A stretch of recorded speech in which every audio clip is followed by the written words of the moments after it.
this morning, before you brushed your teeth, before you had coffee, maybe before you even opened your eyes, you checked your phone.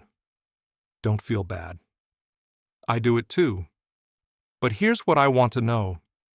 Why do we do that? Nobody told us to. We just do. So I found 5 psychological reasons your brain literally cannot live without your phone. And some of these are kind of scary. Let's get into it. Reason number 1, your brain is chasing a high. You know that little buzz you feel when your phone lights up? That's dopamine. But here's what's wild. Dopamine doesn't fire when you get the reward. It fires before, in the anticipation. Your brain is going, ooh, what is it? What is it? It's the same thing that happens in a gambler's brain at a slot machine. You don't win every time. But sometimes you do.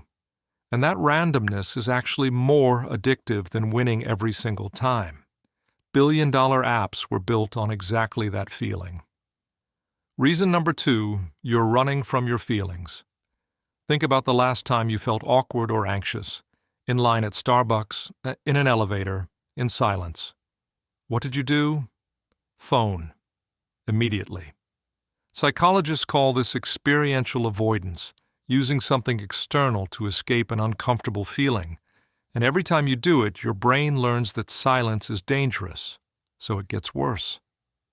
Being alone with your thoughts gets harder, and your phone becomes a security blanket you carry literally everywhere.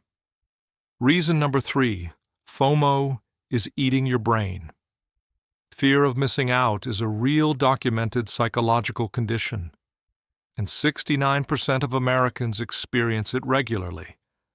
Your brain runs this background program 24/7. What are my friends doing? Did I miss something? Is something happening without me right now? And your phone promises to answer all of it, constantly, so you keep checking. Not because you want to, but because the anxiety of not knowing feels genuinely unbearable.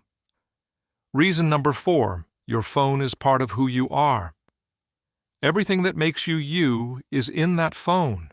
Your photos, your memories, your conversations, your music, your money, your whole life. Psychologists call this the extended self. We absorb our possessions into our identity. And with phones, it goes deeper than anything else we own. Because when someone says, "Hand me your phone for a second," it doesn't feel inconvenient. It feels like a violation. That's not being dramatic. That's just psychology. Reason number 5, your brain forgot how to be bored. The average American spends 7 hours a day on screens, and what that does over time is rewire your brain.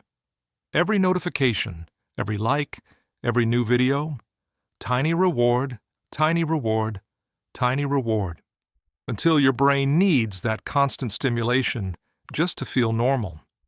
Your attention span shrinks, silence feels like torture, and doing nothing for even 2 minutes starts to feel genuinely impossible. You're not lazy. You're not weak. Your brain was just trained this way, without you even noticing.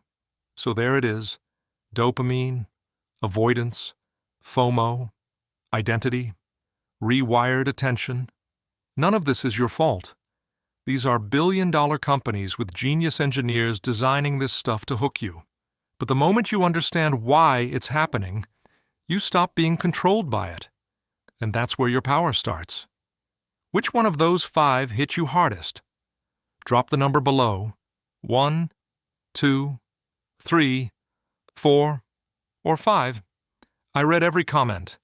And if you want the steps to actually break these patterns, subscribe. That video's coming next. See you there.